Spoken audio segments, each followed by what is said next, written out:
Sent from Disneyland, history in our hand. So much to say about yesterday and the decades we have spanned. Postcards from the park, this journey will embark. See what has changed and what remains on Sent from Disneyland. Sent from Disneyland. Welcome to the Sent from Disneyland podcast. Here age relives fond memories of the past. If it's your first time joining us, welcome. On this podcast, we'll take a journey into the past and explore Disneyland, Disneyland history, and more, with mementos, snapshots, souvenirs, and postcards sent from Disneyland, from 1955 to the present. Let's start by thanking my patrons from Patreon.com. You can join in at any level to support the show and receive snail mail from my trips to Disneyland and from my desk, plus some sneak peeks and bonus content. Special thanks to Random Olive, the first patron to this podcast, and to the rest of the e-ticket patrons, Tania, Eric Daniels, Monica Seitz Vega, Bill Dreffel, Scott Cagle, Russ Romano, Michael and Christina Cross, and Sheila Harry. C-ticket patrons Serious Inquiries Only, Debbie Weinstein, Jennifer Schneep, Angela Reynolds, Grace Coate, Patty Wolin, and Ben and Noel Bruning. B-ticket patron Joshua Bell, and to the A-ticket patrons Elise Sharp, Zealot Infinity, Alexis Robles, Angel DeBlock, Daps Magic, and the Beyond the Railroad podcast. I am your host, your post-host Clocky, and today we have 2 postcards sent from Disneyland. The front of our first postcard has Donald Duck riding one of the flying elephants with Huey, Dewey, and Louie balancing on one of the mechanical arms in the road behind him. In the background you can see Matterhorn Mountain, and if you look closely you can see that this image was taken when the ears on Dumbo used to flap up and down. On the back it reads, Flying Dumbo. Soaring through the air on Dumbo's back is a thrill for Donald Duck, as his nephews, Huey, Dewey, and Louie, balance fearlessly on another flying Dumbo and wave to the Fantasyland guests below. It's postmarked June 17, 1961, with a Hallbrook, Arizona cancel and a 3-cent purple Liberty postage stamp, Scott number 1035. I assume they visit the park on Friday, June 16, 1961, when park hours were from 9 a.m. to midnight. The weather was a high of 78 and a low of 60. Park attendance that day was 22,955. It's addressed to Penny and Jimmy Green of La Plata, Missouri. It reads, Hi, this is some place. Wish you were here. Jim has been on the Cars ride all day long. I just got out of the pool. We're staying 4 blocks from here. R and Jim. Since this week marks the 300th episode of this podcast, and since it's the kickoff of Disneyland's 70th anniversary, I thought it'd be fitting to talk about the Main Street window that belongs to Frank Wells. Franklin G. Wells was born on March 4, 1932, in Coronado, California. His ancestry has been traced back all the way to the Mayflower. He attended Pomona College and got his bachelor's at Oxford University, then graduated from Stanford to become a lawyer. Some of his educational accolades include being part of the Phi Beta Kappa Honors Fraternity at Pomona College, and received a Rhodes Scholarship. He began working in the entertainment industry at Warner Brothers as their vice president in 1969, and then as president in 1973. He left the company in 1982 as the vice chairman. In 1984, after Ron Miller was ousted as Disney's president and chief operating officer, Frank was hired to replace him, along with Michael Eisner as CEO and chairman of the board, and Jeffrey Katzenberg to head up the film division.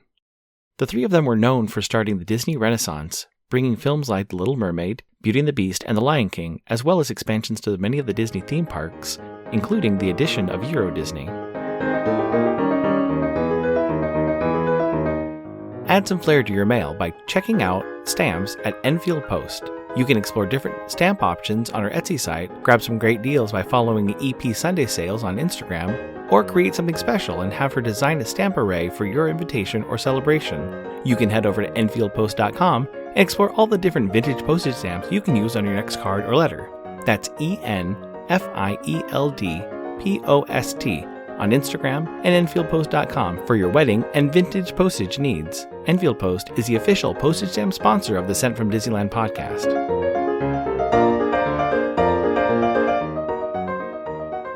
The front of our next postcard has Matterhorn Mountain looming over Sleeping Beauty Castle.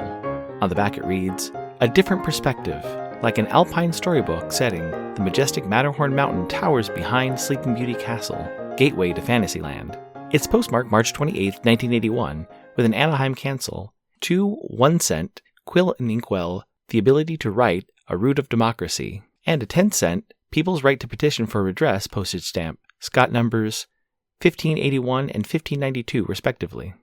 I assume they visit the park on Thursday, March 26, 1981, when park hours were from 9 a.m. to 6 p.m. The weather was a high of 68 and a low of 56. It's addressed to David Baird of Bellingham, Washington. It reads, 3/26/81. Dear David, hi. Well, here we are in California. It's a lot of fun and very exciting. It's fun being a kid for 9 hours straight. Well, take care and God bless. Love, Terry and Don. Smiley face. P.S. Unfortunately, this ride was closed. Sad face. I chose 2 Matterhorn postcards because Frank was an alpinist, and in 1983 attempted to climb the 7 summits, which are the 7 highest mountains on each continent. He completed 6 of them, including Kilimanjaro in Africa, Denali in North America, Aconcagua in South America, Elbrus in Europe, Vincent Massif in Antarctica, Kosciuszko in Australia, but was just 3,000 feet from the top of Mount Everest, which would have completed the 7. Frank Wells died in a helicopter crash on April 3, 1994, returning from Nevada's Ruby Mountains. One of the buildings at the Walt Disney Archives is named after him, and he was given a dedication during the credits of The Lion King. He was named a Disney Legend in 1994 and has a window in 3 Disney parks. Above the bank on Main Street, USA in Disneyland, his window reads, 7 Summit Expeditions, Frank G. Wells, President. For those who want to do it all. His window in the Magic Kingdom in Florida says the same thing, but is above the Crystal Arts building.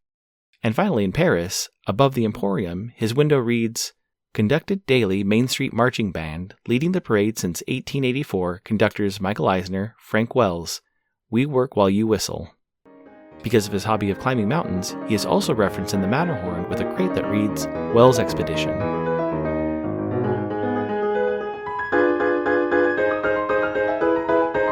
My incoming postcard is sponsored by the Art Throwdown. Art Throwdown, or ATD, is a craft hour on Instagram, starting at 9 p.m. Eastern or 6 Pacific. Art Throwdown is a wonderful community of artists who love to share their craft, from creating sticker postcards and coloring techniques to intricate paper cutting and unique crafting. It's always a treat to watch a show and occasionally get some one-of-a-kind postcards from the group. Each host brings something a little different to each show. I'll list some of the regular hosts, or you can follow Russ Romano 2021 on Instagram.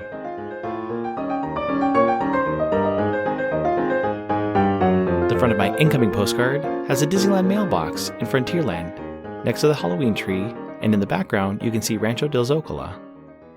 On the back it reads, one of 17 mailboxes located within Disneyland. This particular one is found in Frontierland, just outside of Bonanza Outfitters.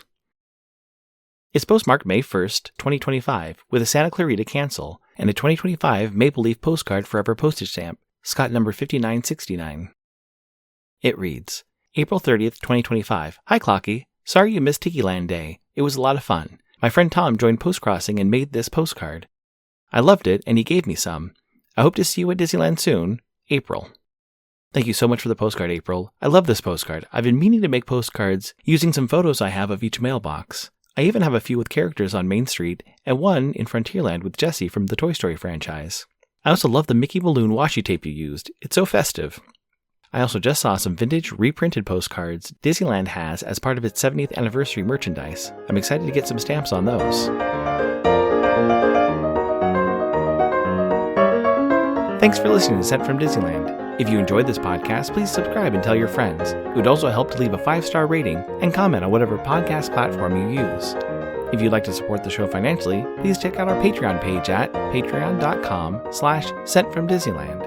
You can find me on Instagram and TikTok at Sent from Disneyland or my website, sentfromdisneyland.com. For questions and comments, send me a postcard addressed to Sent from Disneyland, P.O. Box 44, Hood, California, 95639.